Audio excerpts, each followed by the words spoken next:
Senator John McCain is with us. Thank you so much, Senator. It's a real pleasure. My pleasure.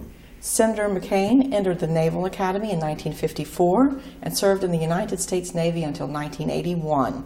He has served in the U.S. House of Representatives and the Senate since the early 1980s as a Republican from the southwestern state of Arizona.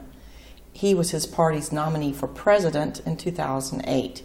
He currently serves as chair of the Senate Armed Services Committee. Again, thank you so much for being with us. Thank you. Senator McCain, as you know, President Barack Obama is traveling to Vietnam and Japan next week. How do you feel about the Vietnam visit?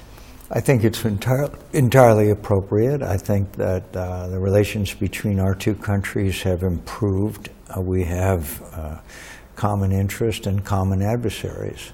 I also think it's important for the President to emphasize the importance of our relationship, but I also hope that and believe the President should talk about the fact that there is still a lot of progress to be made in human rights. Right. And that was going to be my next question. What issues do you think the President should raise and likely will raise while he's there? I can't say what he will raise, but I think he should raise our solidarity with Vietnam as regards to freedom of the oceans, that the Chinese behavior is provocative and in violation of international law, that our bonds of friendship and our relationship in things like scholarship programs and others and exchange programs are excellent. Programs that need to be improved between our two military to military and such things as humanitarian crises or disaster relief, all of those need to be improved. American port visits. But the President should also point out that there is significant progress that needs to be made as far as freedom of speech, treatment of Buddhists, treatment of the minorities who live in the hills and mountains of Vietnam, and we expect those improvements to be made. Right, right. A number of lawmakers have been critical of the President's trip to Vietnam, and Human Rights Watch says the government in Hanoi is one of the most repressive in the world. What is your take? Has Vietnam been making progress on its human rights record, or is it actually backsliding? I think that Vietnam has made some progress. There is certainly significant scholarship programs for Vietnamese students, both in Vietnam and here in the United States. There has been increased commercial ties, but it is a reality that their human rights record needs to be significantly improved. And every time I meet with my Vietnamese friends, and we do have normal relations, I emphasize that to them. I also emphasize when I can see progress made. I praise them for it. But I also, when they arrest someone who is a blogger that they didn't like or something like that, I also point that out to them. Right now, they are facing an aggressive China. They are facing a nation that is violating international law by filling in these islands and establishing military there. They have interfered with Vietnamese fishing boats in Vietnamese waters. And so we also need to express our solidarity with Vietnam and other nations in the Pacific in condemning China's very aggressive and provocative behavior. Right, and that brings me right to my next question. It would seem that there is some internal debate going on right now within the Obama administration about whether to completely lift the U.S. arms embargo on Vietnam. Some say no, because the U.S. would lose all leverage on human rights concerns, and others in the Defense Department seem to tend to view the move as a key strategic step to bolster ties between Hanoi and Washington to counter China's increasingly aggressive actions in the region. Where do you come down on lifting the arms embargo? I would like to at least immediately see the lifting of the maritime arms that make it available for them to defend their territorial waters. As I said, more military to military cooperation, more American ship visits to ports in Vietnam.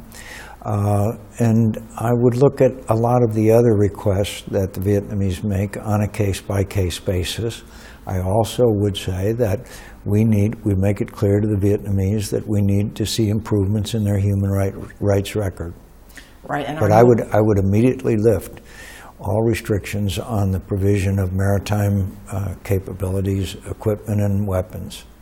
Do you think that if the embargo were to be completely lifted, that Vietnam would turn away from Russia as its main supplier and turn more towards the U.S.?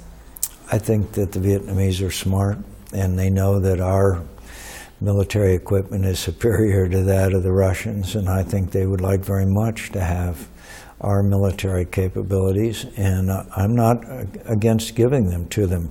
I would like to see it done on a step-by-step basis. And tied to yes, proof of... I'd like to see human rights improvements on that record. Many around the world of our international listeners know you, Senator, but just in case for some who don't, I would venture to say that you have a unique perspective on U.S.-Vietnam ties because you spent 5.5 years in that country as a prisoner of war, facing neglect of life-threatening injuries and torture. And more than 2 decades after ties were restored, how do you assess the quality of relations? First of all, I worked very, very hard for normalizing our relations. I wanted to heal the wounds of war. I wanted many of our veterans who have been unable to do so to come all the way home. I can't tell you that, by the way, the number of veterans that I have met who have brought their families back to Vietnam to show them where they served and fought. It's really, and the relations between the Vietnamese people and the United States of America has never been better. We are proud of the achievements of those who had to flee that country because of the re-education camps and the brutal treatment that was accorded to the South Vietnamese after the fall of South Vietnam. And we welcome them, and they have enriched our country and our society and our culture, and by the way, our food. So I'm proud of the progress that's taken place. I am proud of the people-to-people relationship we have with Vietnam. Yes, we want improvement in human rights, but we also want to have Vietnam to be able to be independent. For 2,000 years, they lived under Chinese rule, and we want to help them maintain their independence, and that means providing them with the means to defend themselves and cooperation between ourselves and them, along with other nations such as the Philippines, Indonesia, other countries in the region that also face this threat of renewed Chinese behavior, which is not acceptable in the world. How many times have you personally been back? Oh, at least 20 more. Listen, it's a beautiful country. The people are beautiful. One of the last charming cities on earth is Hanoi, and the lakes and the parks and the old French architecture is lovely. And the Vietnamese are beautiful people. They are very lovely, and they're very warm. And so, as we have proven by our own Vietnamese community here in the United States, I'm proud we have so many Vietnamese Americans in Arizona. I meet with them all the time. I love them. Right, great, interesting. So I'm sure, of course, the war casts a shadow, but you think it's diminishing? Oh, I think when we normalized relations, that there was reconciliation between our countries and people. Look, there's some individuals that mistreated me in prison that I hope I never see again, but that doesn't change my opinion that the Vietnamese people are wonderful and dear friends, and we need them and they need us, and I see a bright future in our relationships with hopefully improvement on human rights issues. Right. Some critics accuse President Obama of being too conciliatory to repressive regimes in the case of Cuba and now in Vietnam. How would you discuss that? Well, there's a big difference between what we went through when we normalized relations with Vietnam versus Cuba. When we did that, I worked with President Clinton, I worked with John Kerry. We demanded a full accounting. We demanded a roadmap. We demanded that the re-education camps be closed as conditions for normalization. They did all those things. They still have improvements to make, but this was a totally bipartisan basis. I was proud to stand with President Clinton and John Kerry in the Oval Office when the announcement was made. President Obama didn't consult a single Republican. He just made an announcement. He made an announcement without any improvement of any kind that I know of in Cuba. And now we have a situation where the parties are divided rather than united. When we normalized relations with Vietnam, unanimously it was approved of. When the way President Obama announced it, there are sharp divisions between Republican and Democrat. This president does not consult, and that's too bad. Okay. What about the Trans-Pacific partnership, trade partnership? Do you think that could be used as a tool to encourage reform? I think it would matter because they have to adhere to certain standards, any country that would be part of the TPP. I'm bitterly disappointed that candidate Clinton has now renounced her commitment to the TPP. That's a dramatic reversal and very harmful. Where we've got just a little bit on politics there, if I may. Mm-hmm. I'll see whether you answer or not. One question about the presumptive Republican nominee is saying that countries like Japan and South Korea and Germany have been taking advantage of the United States for decades and letting us pay for their security. How do you view this?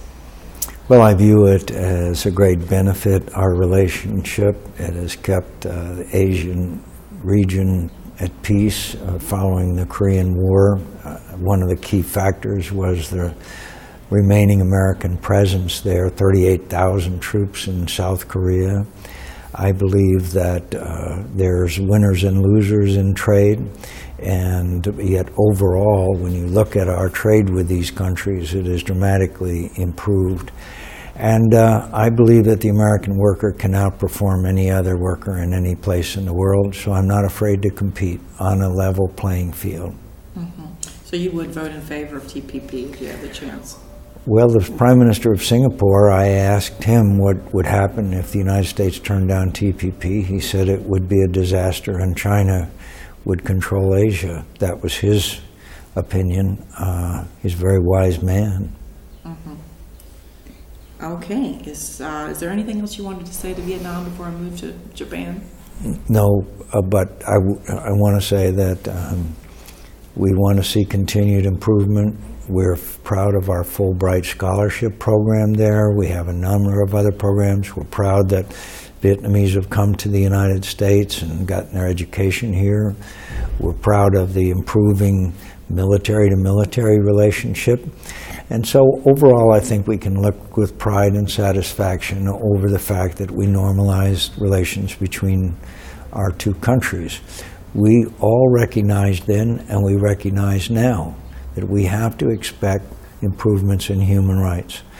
But at the same time, we also ought to understand that there are many, many things that we can do together, and there's no more friendly people and friendly relationship than the people of the United States and the people of Vietnam. Okay, excellent. How do you feel about President Obama becoming the first sitting president to visit the site where the U.S. dropped the atomic bomb? Do you think he will be able to strike the right tone between many saying he should not apologize, but yet express grief for the suffering caused? Well, first of all, I don't know why he's going, but second of all, I would acknowledge that the decision was made in order to save what was estimated a couple of 100,000 American lives. Obviously, we regret the suffering that the Japanese people were subjected to. It was horrible, obviously. One of the reasons why we did it twice and it's never been done again. But I would also emphasize Look at the United States and Japan at the time that Hiroshima took place, and look at it now, and look at Japan now, a free and democratic society. The relationship is of the closest between our two countries. Their economy is strong, and so there has been so much progress in Japan and with Japan and U.S. relationships, thanks to the commitment of leadership of the United States and Japan over the last 70 years. Right. You said you don't know why the president is going. Do you think it's a mistake, or? I'm not sure what the purpose. I'm not in the business of telling the President of the United States where to go, but what is the purpose of it? In some ways, you dredge up very unpleasant memories, but if the President wants to go somewhere, he can. I just have not heard the explanation as to why that I agree that I would think justifies the trip. Okay. The president has said that it's part of his emphasis on nuclear disarmament and trying to. He said when he first became president that his goal is to rid the world of nuclear weapons. How do you think that's gone so far? Well, there are arguably more nuclear weapons in the world today than there was since he came to office, and the Russians are violating treaties. The North Koreans continue their efforts. The Iranians, now we've agreed for them to have a pause and de facto agreement that they will be a nuclear power, which will trigger the other nations in the region to do the same thing. So in my opinion, the president's aspirations have been an abysmal failure. Right. And that would kind of bring me back to the other side with the Republican presumptive nominee saying, oh, maybe let other countries such as Saudi Arabia or even let them develop their own nuclear weapons. Well, the most disturbing thing is that Mr. Trump has said that South Korea and Japan should develop their own nuclear weapons in a very unstable world. One of the more significant successes of Republican and Democrat administrations has been the nuclear umbrella, which then has caused both of those countries not to move forward with nuclear weapons. I don't think it helps in any way. In fact, I think it would be very harmful if Japan and South Korea felt they had to develop their own nuclear inventory. It just creates greater risks of nuclear exchanges in the world. Right, right. Okay, anything else you'd like to say about the Japan part of the visit? Or I'm very pleased at our relationship. I think the Prime Minister Abe is a very staunch friend of America.